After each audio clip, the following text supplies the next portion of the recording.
You're listening to Speak English with Chat. On Chat English. Welcome back to Chat English, the podcast that helps you speak exactly how people actually talk. Today, we are going to escape the most dangerous trap in English conversations, the smile and nod. Picture this. You are in a loud break room right after lunch. Your colleague is talking incredibly fast. You are nodding enthusiastically, pretending to follow along. Suddenly, they stop, look right at you, and ask, "So, what do you think we should do?"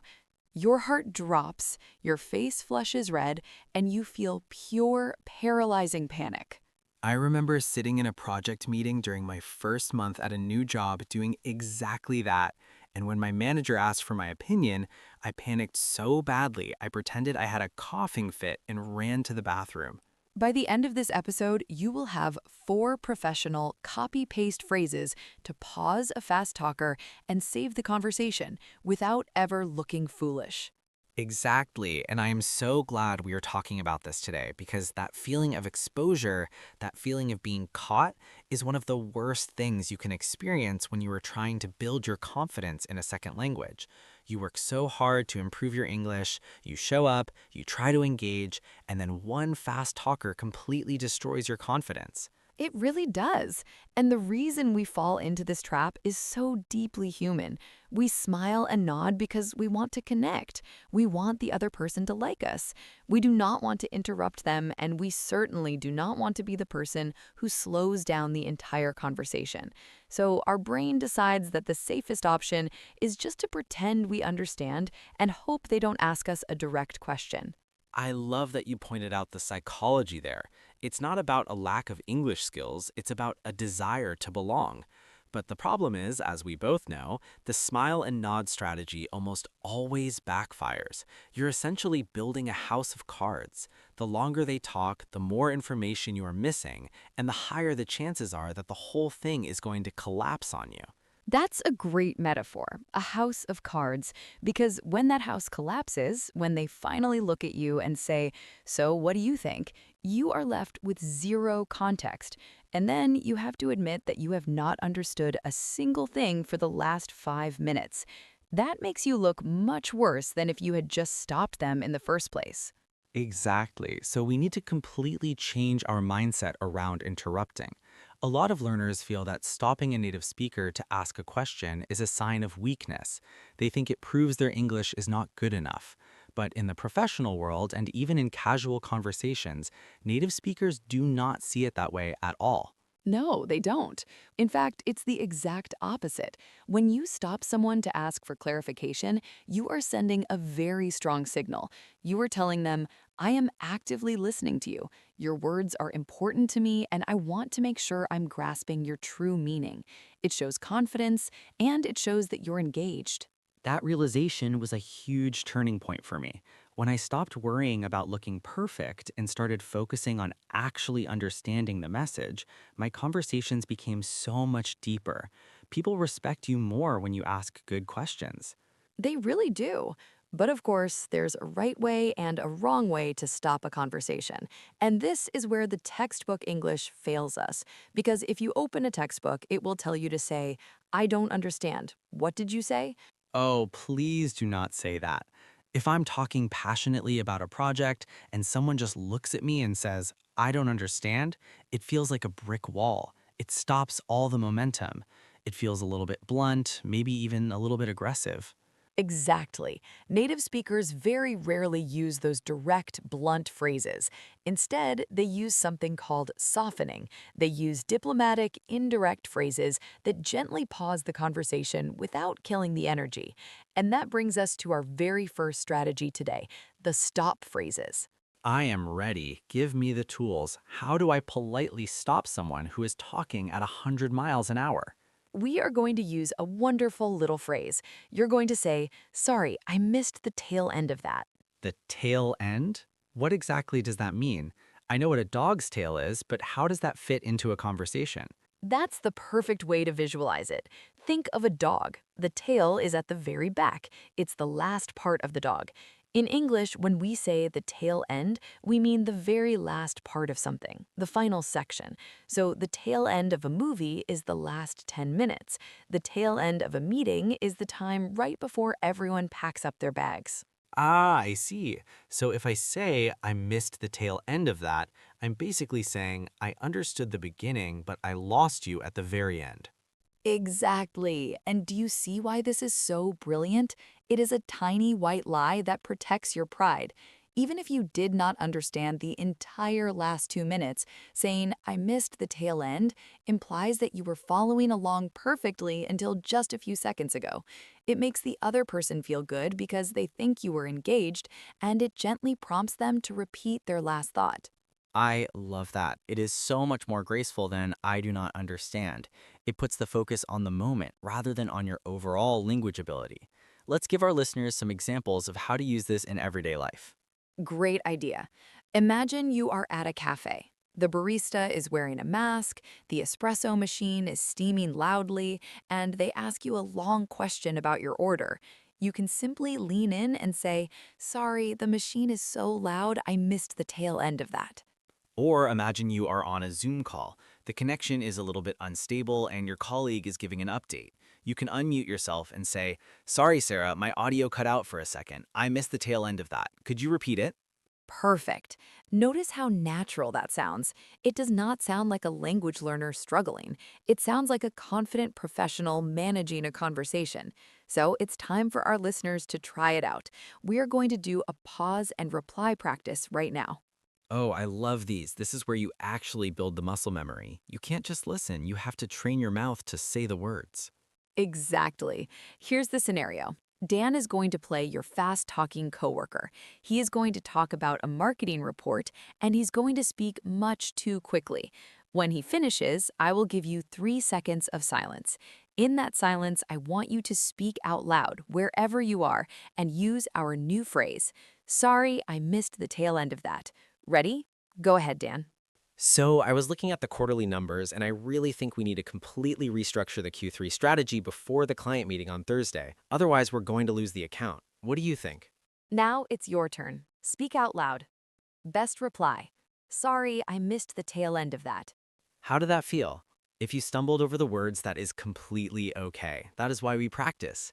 The more you say it out loud, the more naturally it will come to you when your heart is beating fast in a real situation.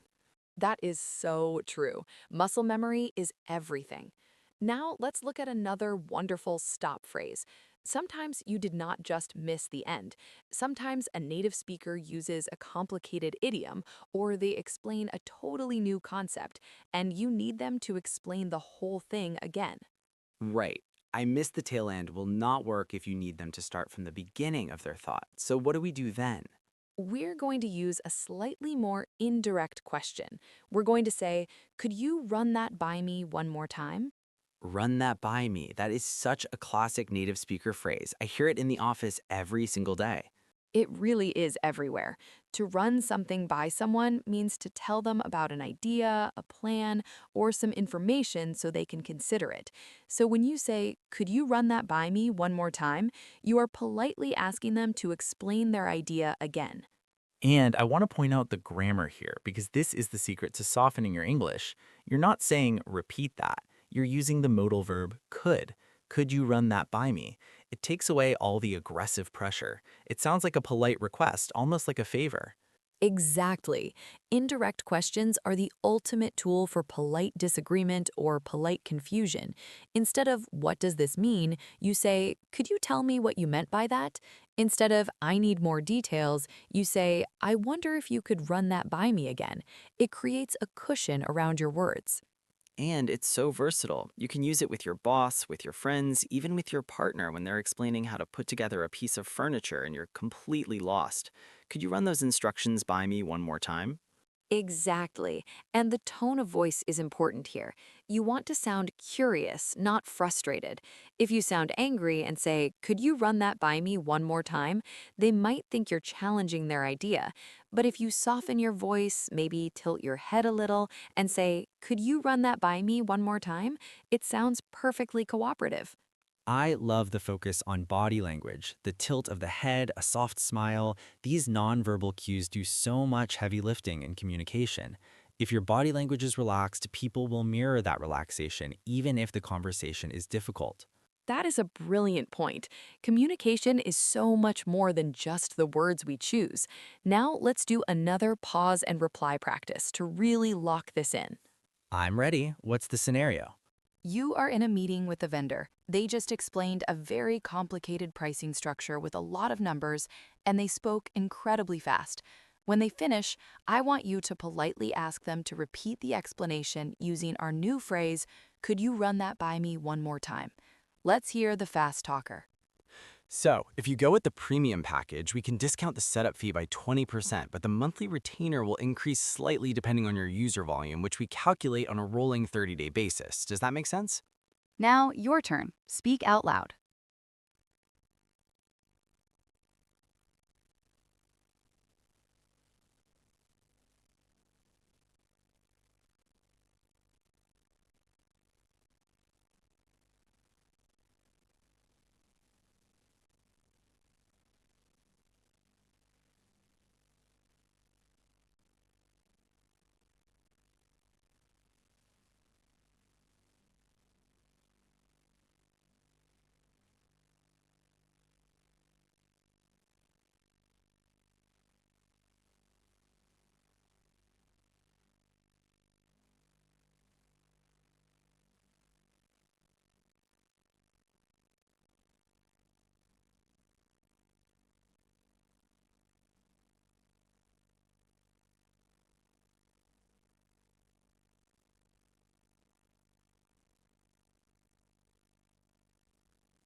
I love a good quiz.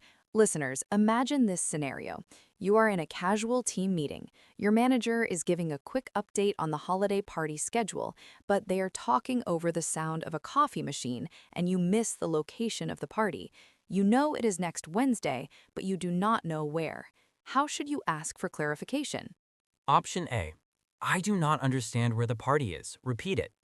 Option B, excuse me, I missed the tail end of that. Could you tell me what you meant by the schedule? Option C.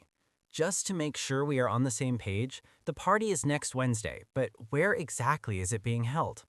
Take a few seconds to think about your answer. Say it out loud if you can. If you chose option C, you are absolutely right. Exactly. Option A is too blunt and direct. Option B mixes up our phrases and sounds a little too formal for a casual holiday party discussion. Option C is perfect. It verifies the 10% you did understand, the fact that it is next Wednesday, and directly asks for the missing piece of information in a collaborative way. It is a perfect loop. You validate their information and you get what you need. Now, Alice, what about situations where you really did not catch any of it? What if there is no 10% to hold on to? What if your brain just completely checked out or you got distracted and they suddenly ask you a question? That's the nightmare scenario, isn't it? The absolute blank slate. When that happens, you have to be honest, but you can still be professional. You combine an apology with an action step. How does that sound in practice?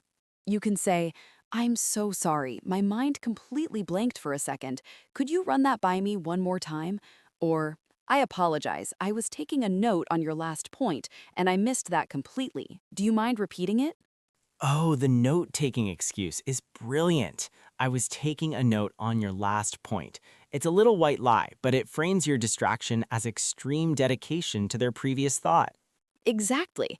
Again, it's about managing the perception. You're not a confused language learner. You're a dedicated professional who wants to capture every detail.